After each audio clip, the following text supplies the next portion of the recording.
As I get farther into my journey in becoming a high school English teacher, one thing constantly looms over my head. That first day. That first day where there won't be any teacher to watch and guide you.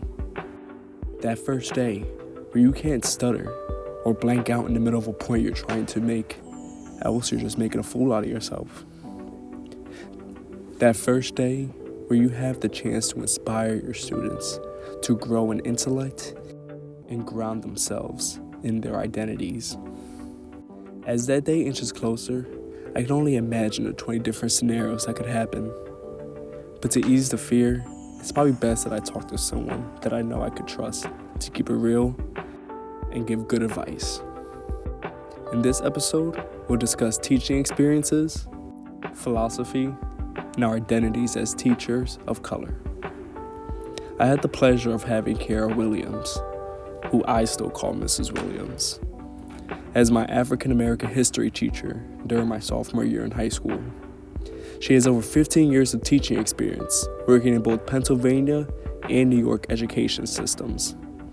She has taught both English and history, also including social studies fields, with a master's degree in English education and has a certification in teaching history. She has worked at the High School of the Creative and Performing Arts for the last 5 years and has been very influential in reforming the school's college prep and support programs. After asking her background information, I get right into the question of the hour. What was your first week of teaching like? She follows up with an interesting question of clarification.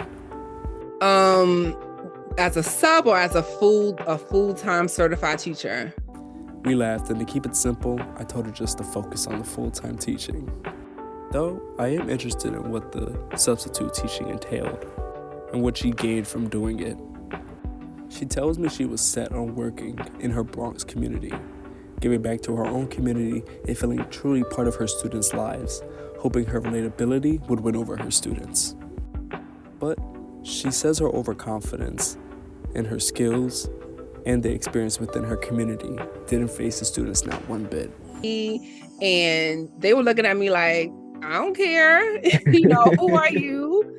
She described it as a hazing process that wasn't easy at all. Sometimes it put her down. It even made her want to quit at one point.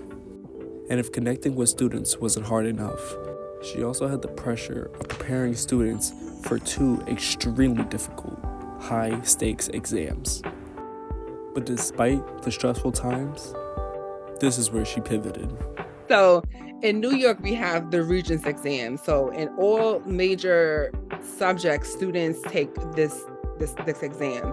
And it doesn't matter if they pass your class, they have to pass this Regents exam. This high-stakes exam changed in format last minute, where an aspect of the exam went from optional to required. Now, she had prepared students for both aspects of the exam, but she was still doubting her efforts. One of my students, his name was Fabian, right? So after the assembly, we went back to my class with just one section, and he was like, my name was Miss Foster at the time. He was like, Miss Foster, why you was crying? Like, I don't understand. And I was like, well, I feel like I failed you all because I thought that you could take this one test, and now I'm hearing that you got to take this other one. And he said to me, he said, and I quote, "You prepared us for everything. Don't worry about it. We got you. You got, breathe." It was through her efforts, along with her colleagues, that brought the school from a 40% passage rate to an 89% passage rate.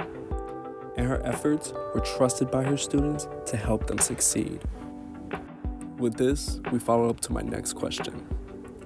What is your philosophy for education? My philosophy for education is that education is freedom. It's a means to uplift people out of poverty. Education is also a means of socialization. Education is liberation. That statement, education is liberation, is one I've been raised with, one I've seen exemplified by my family and peers. A belief I've always held myself, but never had the words to describe until now. We talk about how ELA specifically can be the bridge between us and success.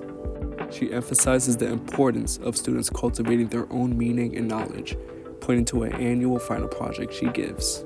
My students are my greatest teachers. And my last unit is always me sitting down at my desk while, y'all are creating, and diving into history and whatnot. And so I think the way that I look at students is that they are teachers, they are intelligent, they are creative. And as teachers, we need to just make room for that. We as teachers should be learning along with our students. It helps create a productive dialogic classroom that spreads ideas, knowledge, and criticality like wildfire. I asked her about her identity as a Black woman and how it plays a part in her role as a teacher. I think if you are doing this job and you truly care about your students and you truly are trying to create a better world, then you're going to lead with your identity and you're going to be authentically who you are and you're going to be proud of who you are. And you're also going to make space for students to be proud of who they are, regardless of what identities that they come from. She talks about being a role model as well as a listening ear for her students. And while she's blessed to be a representative for some students, she admits it could be a burden because of the pressure it can have on her. She also talks about the intersectionality in her representation across multiple backgrounds and identities. Like, for example, I'm not a part of the LGBTQ plus community, but a lot of students, especially at Kappa, a lot of Black males, especially at Kappa, when I got there, just gravitated towards me. And I was like, what is going on? I said to my husband, I was like, I don't understand. Like, I'm not part of the community. And he said to me, he was like, you make them feel seen. This also branches out when creating a curriculum. She discusses how she went from wanting to solely focus on teaching Black literature to finding different ways communities intersect in culture, struggles, and unity. Deepens, if you will, our struggle for liberation, like how our struggles are very much so the same, right? And historically speaking, our ancestors knew that, right?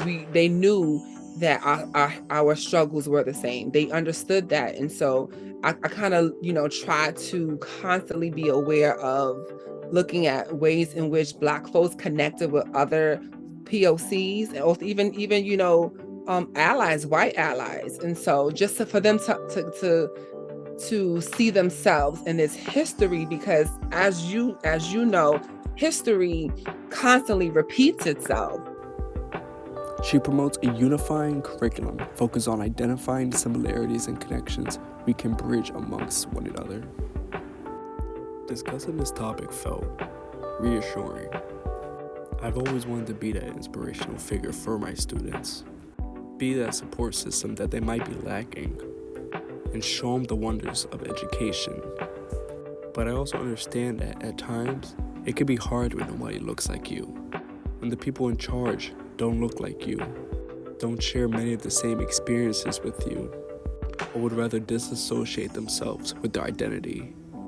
If you will, from their identity and just like, no, I'm just a teacher, like I'm just a robot. Like, how can you do that?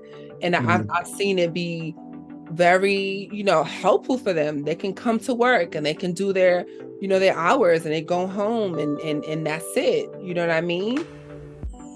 She also emphasizes not to get burnt out and to find balance in our roles as a teacher. It's okay not to be that listening ear every day, but we should try to always be there when they need us most. To wrap up our discussion, I asked her about how she evaluates her students. Does she like grading a lot? Is she into projects? Or is she more into tests and quizzes? She gives me a pretty clear answer on her feelings about grading. I hate grades, if I'm being honest. She says she likes projects more, but depending on how students are grasping the content and internalizing the material, she may have to add in a quiz or two here and there. She recognizes that while grades are not everything, sometimes you need to give a test or two in order to motivate students. As mentioned before, her annual end-of-the-year project is all about the student teaching the class. The students become the teacher for once, and she sits back and learns like her students have the entire year. Every project, assignment, or test is for the pursuit of knowledge, but it could also be framed as a reflection. What have I learned? How can I best explain this concept? What connections can I make to other fields? How does this relate back to today? What are the historical implications of this event? If a student isn't wanting to ask these questions or ask any questions at all, what have they truly learned? This discussion is one of the most impactful I've had throughout the last few years. Education is liberation. It's still ringing in my head as I become grounded in the kind of teacher I want to become. While Mrs. Williams never claimed to be perfect, there are many great ideas, beliefs, and perspectives that she offers, giving some insight into the world of teaching and what I could expect. Or, as she described living history, maybe I could consider for the future and effectively change or avoid altogether. Teaching isn't easy. We are supposed to expect the unexpected and have every solution one can think of. But Mrs. Williams gave me a lot of great methods and strategies that I could consider in my future of teaching, especially after our discussion, where she explained to me what to expect when applying for teaching positions and future endeavors. After our discussion today, however, maybe that first day won't be as scary as I originally thought.